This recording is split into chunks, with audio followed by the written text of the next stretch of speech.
पादप जल संबंध, प्लांट वाटर रिलेशनशिप। हम जानते हैं कि सभी जीवित प्राणियों के लिए जल कितना आवश्यक है और पौधों के लिए कितना आवश्यक है, ये हम जानते हैं कि जल के बिना पौधे जीवित नहीं रह सकते। तो पादप जल संबंध में हम सबसे पहले ये देखेंगे कि एक हमारे पास आता है जल विभव या वाटर पोटेंशियल।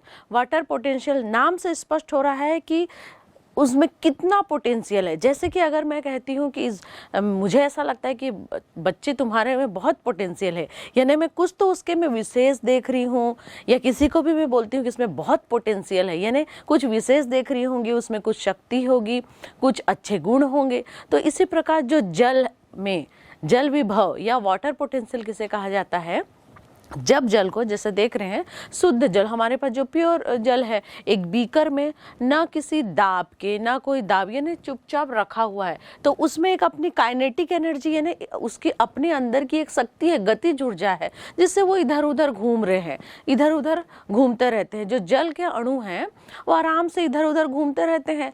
जल के अणु में अपनी जो गतिज ऊर्जा है उसके बल पे इधर उधर घूमते रहते हैं। तो और उसमें कोई भी दाब नहीं लगाया जा रहा है, कोई भी ताप नहीं लगाया जा रहा है।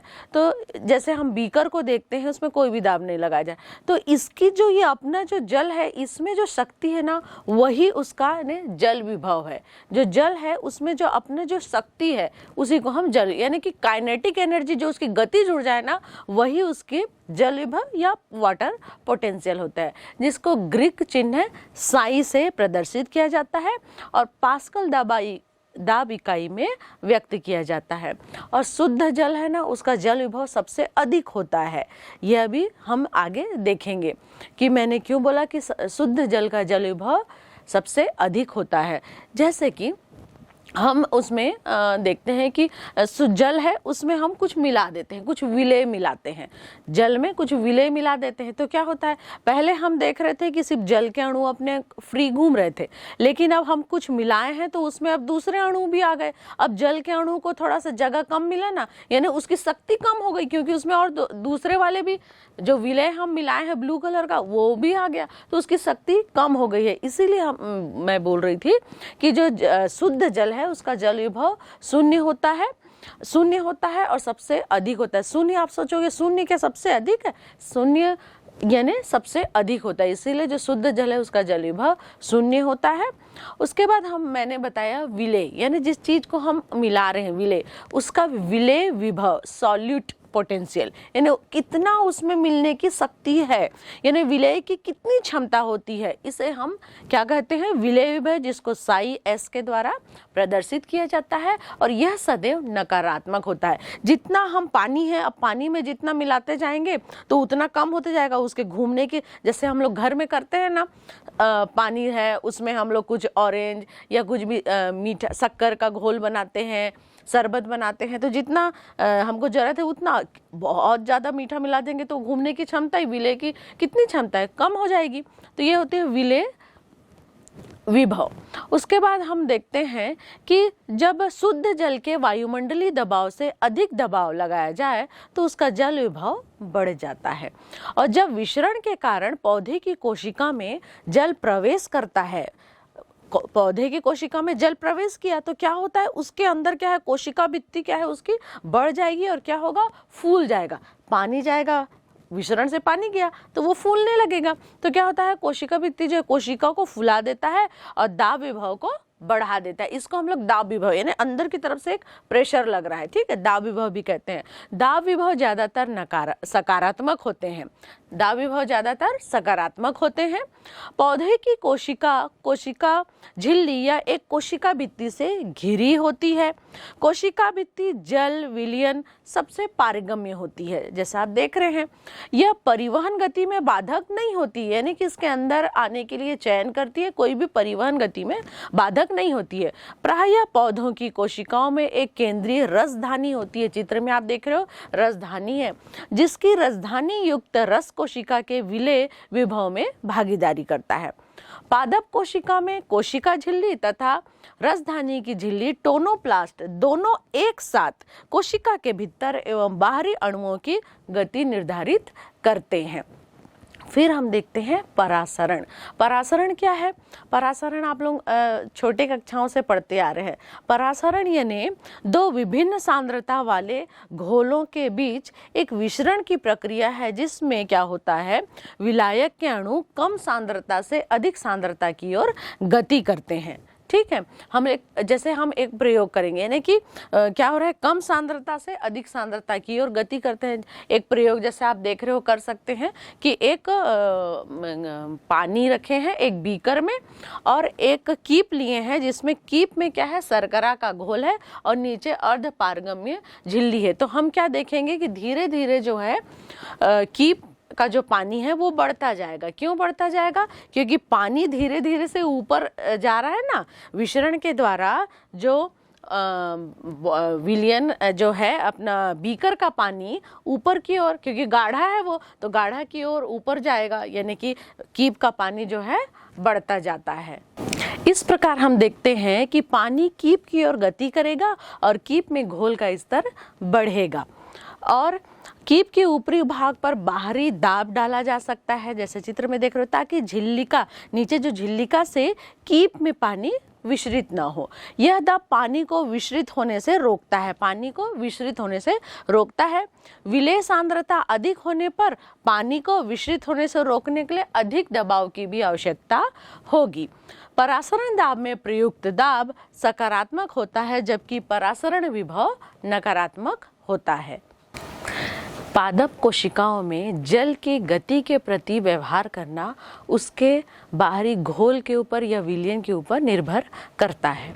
अब जब बाहरी घोल कोशिका द्रव्य के परासरण दाब को संतुलित करता है, यानी बाहरी घोल और अंदर का घोल दोनों बराबर रहता है, तो इसको हम समपरासरी विलयन कहते हैं। और जब बाहर की तरफ जो है ना ज़्यादा तनु यानी पानी अधिक होता है और अंदर की तरफ जो है ना विलेय कम रहता है, यानी पानी अधिक है और विलेय कम है, तो इसको हम अल्प परासरी कहते हैं।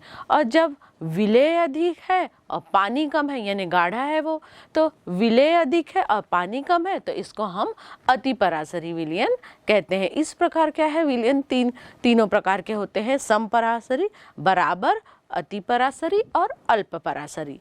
उसके बाद देखते हैं जब कोशिकाओं से पानी जो है ना बाहर झिल्ली के बाहर की तरफ, जैसे देखो चित्र में, जब कोशिकाओं से पानी बाहर झिल्ली बाहर की तरफ जाने लगती है तो कोशिका क्या है, सिकुड़ने लगती है। ऐसा क्यों होगा?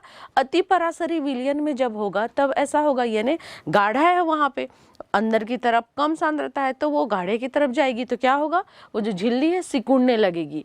तो इसको हम लोग इस प्रक्रिया को क्या बोलते हैं, जीव द्रव्य कुंचन या प्लाज्मोलाइसिस कहते हैं। यानी बाहर का जो एटमॉस्फेयर है गाढ़ा है, सांद्रता अधिक है, तो अंदर कम है, तो वो कोशिका भित्ति से अलग होती जाएगी और वो सिकुड़ जाएगी, है ना, पूरा छोटा सा, जैसे आप चित्र में देखो छोटा सा गोल संरचना बन जाता है। तो इस प्रक्रिया को हम बोलते हैं प्लाज्मोलाइसिस या जीव द्रव्य कुंचन, यानी कुंचित जीव द्रव्य का कुंचित सिकुड़ना। कोशिकाओं में जल अंदर बाहर समान रूप से प्रभावित होता है। कोशिकाएं जब साम्य अवस्था में होती है ना, तो इसको हम ढीला या फ्लोसीड कह सकते हैं, ढीला या फ्लोसीड यानी साम्य अवस्था में है। जब कोशिकाओं को अल्प परासरी घोल में रखा जाता है तो कोशिका जल विसरित होता है और जीव द्रव्य के भित्ति के विरुद्ध दाब बनाने के कारण एक दाब बनता है, जिसको स्फीति दाब कहा जाता है। पानी अंदर जाने के कारण जीव द्रव्य द्वारा प्रकट किए गए कठोर भित्ति के विपरीत दाब को हम दाब विभव कहते हैं, जिसको साई पी से हम दर्शाते हैं। कोशिका भित्ति की दृढ़ता के कारण ही जो कोशिकाएं हैं नहीं फटती हैं।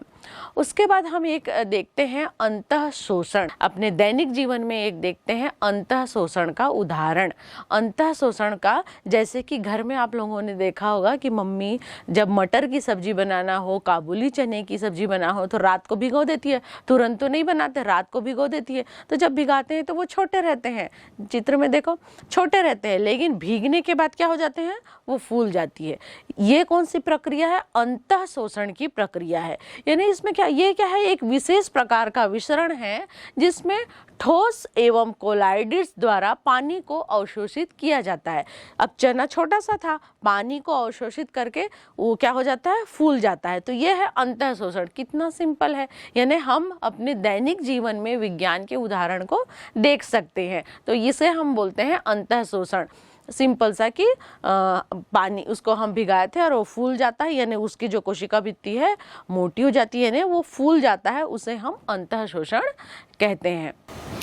इस प्रकार छोटे से एक दाने के द्वारा जब पानी को अवशोषित किया जाता है तो उसके आयतन में वृद्धि होती है, जिसे अंतः शोषण कहा जाता है। इस प्रक्रिया को अंतः शोषण कहा जाता है।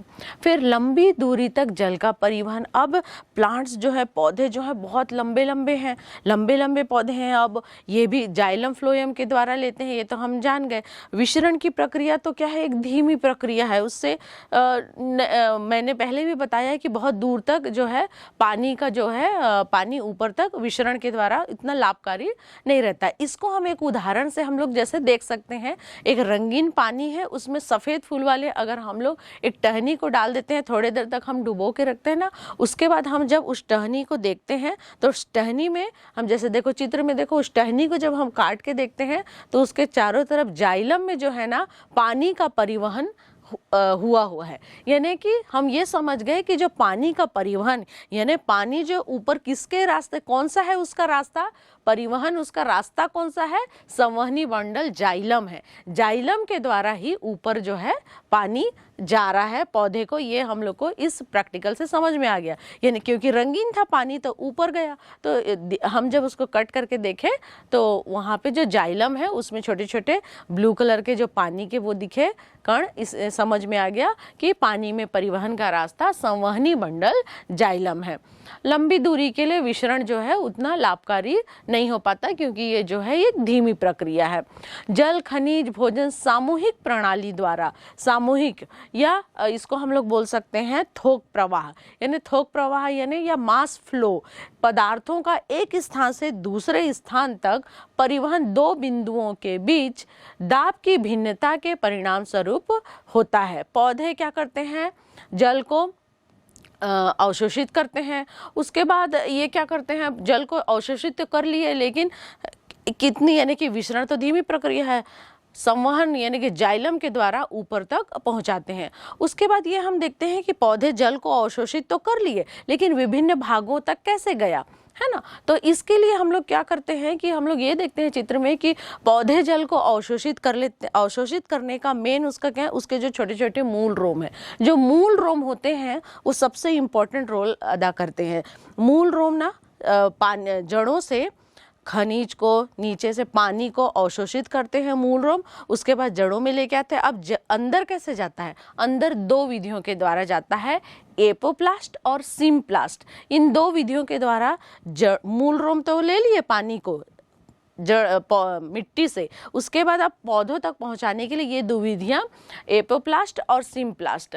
तो एपोप्लास्ट और सिम्प्लास्ट का मतलब है, पहला जैसे एपोप्लास्ट चित्र में आप देख सकते हैं, एपोप्लास्ट जो है ना, जो उसके छोटे छोटे जो अंतरकोशिकीय अवकाश बने हुए हैं, जड़ों में जो अंतरकोशिकीय अवकाश है, उनसे होते हुए वो कोई भी बाधा नहीं आ रही है, एकदम थोक प्रवाह में, यानी कि मास फ्लो में पानी जा रहा है। यानी कि ये इसलिए क्योंकि ये अंदर उसको जाना है, अंदर तक जाना है कोशिका के, तो एकदम बिना किसी अवरोध के वो अंदर की तरफ जाएगा। इसको किसी भी मेम्ब्रेन को क्या है, टकराने की या मेम्ब्रेन को पार नहीं करना है। वो जो बीच बीच में छेद है ना, बीच बीच में अंतरकोशिकीय स्थान में जो जगह है, उनसे होकर देखो जा रहा है। यानी ये इसलिए ये तेजी गति से होती है, यानी कि तेज गति से होता है एपोप्लास्ट, और इसमें कोई भी परेशानी नहीं आती है एपोप्लास्ट में। और जो सिम्प्लास्ट है, सिम्प्लास्ट को देखिए आप चित्र में देख सकते हो, सिम्प्लास्ट को एपिडर्मिस, फिर कॉर्टेक्स, एंडोडर्मिस में एक कैस्पेरियन स्ट्रिप या कैस्पेरियन पट्टी मिल रही है, जो कि सुबेरिन से बनी हुई है। तो सिम्प्लास्ट में क्या होता है, इसको एक मेम्ब्रेन को क्या करना, मेम्ब्रेन को पार करके जाना पड़ रहा है, यानी बाधा आ रहा है इसके रास्ते में। इसका मतलब ये क्या है, एक धीमी प्रक्रिया है, क्योंकि इसके रास्ते में बाधा आ रही है। वो जो कैस्पेरियन पट्टी, एंडोडर्मिस में जो कैस्पेरियन स्ट्रिप बनी हुई है, उससे वो उसको भेद नहीं पा रहा है तो उसको जगह बदलना पड़ेगा। यानी मैं यहाँ पे आपको एपोप्लास्ट और सिम्प्लास्ट पानी के अंदर जाने की विधि बता रही हूँ, जिसमें एपोप्लास्ट जो है बिना किसी बाधा के अंतरकोशीय काश में जो जगह है उससे सामूहिक प्रवाह के रूप में आराम से जो पानी है चला जाता है बिना, क्योंकि किसी मेम्ब्रेन से टकरा के या अंदर से गुजरने की आवश्यकता नहीं होती। जबकि सिम्प्लास्ट में उसे कैस्पेरियन पट्टी के अंदर को से टकराना पड़ता है, जो कि वो उसको भेद नहीं पाती है और इसलिए ये एक स्लो प्रक्रिया है। उसके बाद हम एक और देखते हैं, हम अपने पौधों में माइकोराइजा, जो माइकोराइजा होता है ये अतिरिक्त संरचना जो हायर प्लांट्स है ना उनके जड़ों में ना एक अतिरिक्त संरचना होती है। फंगस जो है, फंगस एक यानी कि एक जड़ और फंगस एक सहजीवी के रूप में जीवन व्यतीत करते हैं, उसे माइकोराइजा बोलते हैं। जैसे आप चित्र में देखो, इसमें क्या करते हैं, ये जल खनिज इसका ये अवशोषण करते हैं। इसमें दोनों एक दूसरे की सहायता करते हैं। जड़ से पानी जो है पानी खनिज अवशोषित होता है, कवक जड़ को जल खनिज उपलब्ध कराते हैं और उसके बदले में माइकोराइजा भी उसको नाइट्रोजन शर्करा उपलब्ध कराती हैं। यह अधिकतर हम पाइनस के पौधों में इस सहजीवी को माइकोराइजा को देख सकते हैं। पौधों का जल जो है ऊपर की ओर गमन कैसे करता है, इसकी दो विधियां हैं।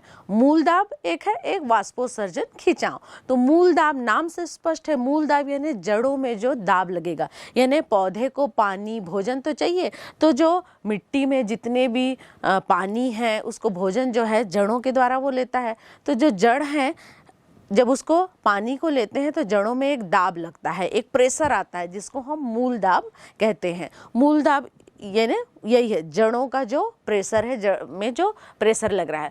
तो ये जो मूल दाब है ना, इसी के द्वारा ही ना एक प्रक्रिया होती है जिसे हम बिंदु स्त्राव या गटेशन कहते हैं। अधिकतर हम रात के समय या सुबह के समय देख सकते हैं पत्तियों में। जैसे देखो डायग्राम में आप देखो, चित्र में देखो आप लोग की ना जो पत्तियां हैं उनके किनारे किनारे बिंदु के रूप में पानी की क्षति होती है, ना पानी जो है लॉस होता है, जो पौधे का पानी है। तो इसको ये मूल दाब के कारण होता है। नीचे से प्रेशर आ रहा है, ये छोटे जगहों पे अधिकतर मूल दाब छोटे छोटे पौधों पे ज़्यादा यूज होता है। ऊंचे पौधों पर मूल दाब का ज़्यादा असर नहीं हो पाता है क्योंकि उतना ज़्यादा अधिक प्रेशर नहीं होता है। तो जब मूल दाब से प्रेशर आता है तो पत्तियां जो है, पत्तियों के किनारे किनारे आप डायग्राम में छोटी छोटी बूंदें हैं, बूंदों के रूप में, इसलिए इसका नाम बिंदु स्त्राव है। बिंदु के रूप में पानी की क्षति होना उसे हम बिंदु स्त्राव या गटेशन कहते हैं। और दूसरा है वाष्पोत्सर्जन खिंचाव। नाम से स्पष्ट है, वाष्पोत्सर्जन किसे कहते हैं, जो पत्तियां हैं, पत्तियों का जो ऊपरी सतह है, डायग्राम में देखो उसमें जो पानी है गैस के रूप में यानी भाप के रूप में ऊपर उड़ जाता है। यानी पानी की क्षति किस रूप में हो रही है, गैसीय रूप में हो रही है।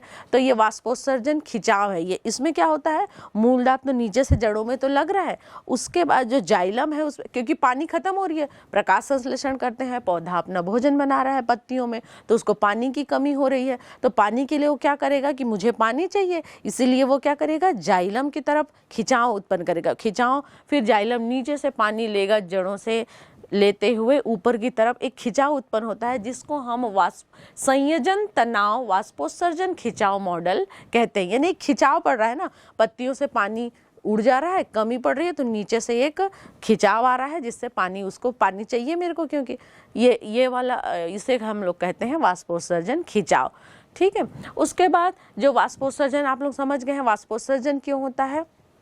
वाष्पोत्सर्जन की प्रक्रिया जो होती है पत्तियों में, जो स्टोमेटा है, चित्र में देखो स्टोमेटा जो रंध्र हैं, रंध्रों के उपस्थिति के कारण वाष्पोत्सर्जन की यानी कि वो खुले बंद रहते हैं, उसी से ही ऑक्सीजन कार्बन डाइऑक्साइड अंदर बाहर जाता है पत्तियों में। इसमें रक्षक कोशिकाएं, ये जो शेप देख रहे हो आप ना, ये काजू के जैसे दिख रहे हैं, ये रक्षक कोशिकाएं हैं। ये रक्षक कोशिकाएं बंद खुलती हैं, बंद होती हैं। अधिकतर ये दिन के समय खुली होती है, रात के समय बंद होती है। ये उसके स्फीति पर निर्भर करता है। स्फीति यानी जैसे पानी जब ज़्यादा आ गया है तो इन रक्षक कोशिकाओं में जो है माइक्रोफिब्रिल्स रहते हैं, ऐसे छोटे छोटे जो लाइन दिख रहे हैं। ये जब पानी इसमें आता है तो ये पानी, बहुत ज़्यादा पानी आ जाता है तो ये क्या होता है, बंद हो जाते हैं। अब पानी की कमी, पानी अब इससे चला गया है तो ये खुल जाते हैं। इस प्रकार रंध्रों के खुलने बंद होने से वाष्पोत्सर्जन की प्रक्रिया प्रक्रिया होती है और ऑक्सीजन, कार्बन डाइऑक्साइड ये पत्तियों को मिलते रहता है।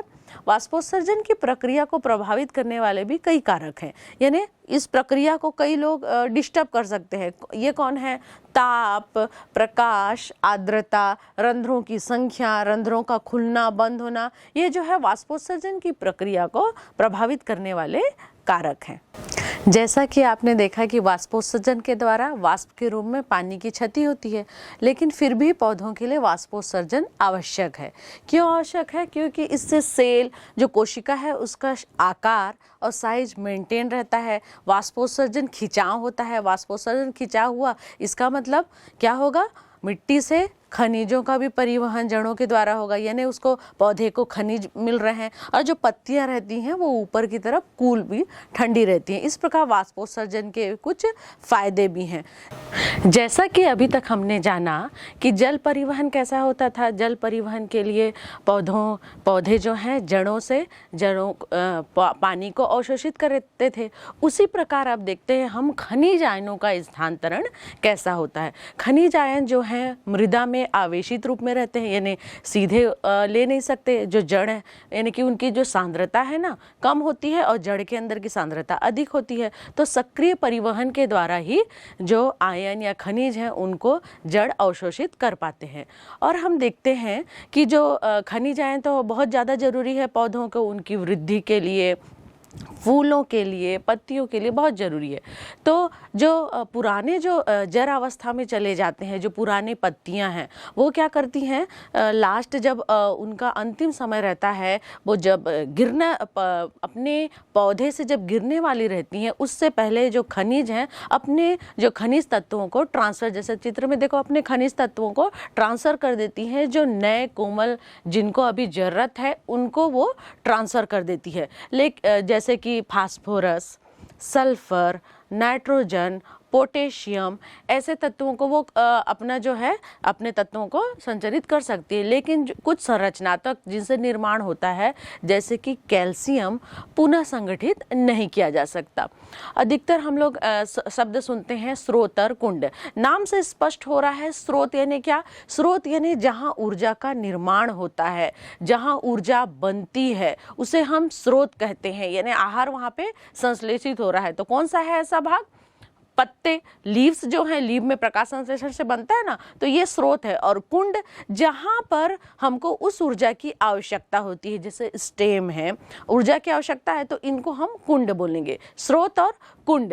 तो ये जो स्रोत और कुंड है ना मौसम के अनुसार बदलते रहते हैं। यानी जैसे हम देख सकते हैं जड़ में जो एकत्रित की गई शर्करा है यानी जो ग्लूकोज है वो बसंत के आरंभ में आहार का स्रोत बन जाती है।